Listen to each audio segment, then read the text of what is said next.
আচ্ছা বলুন তো দেখি যে একটি মানুষের কয়টি করে ফেস থাকে? আই মিন চেহারা। একটি মানুষের কয়টি করে চেহারা থাকে? তো আমার মনে হয় যে একটি মানুষের তিনটি করে চেহারা থাকে। যেমন এটা হলো একটা চেহারা, বাহ্যিক চেহারা। এটা দেখে পৃথিবীর সকল মানুষ আপনাকে চিনতে পায়।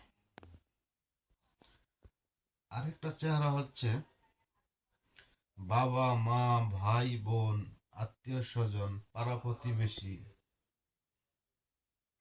যারা আপনার আশেপাশে থাকে, আপনার ওই চেহারাটা তারা দেখতে পায়। আরো একটা চেহারা আছে যেটা আপনি কাউকে দেখান না, যেটা আপনি নিজে নিজেই জানেন, নিজে নিজেই নিজের ভিতরে লুকিয়ে রাখেন।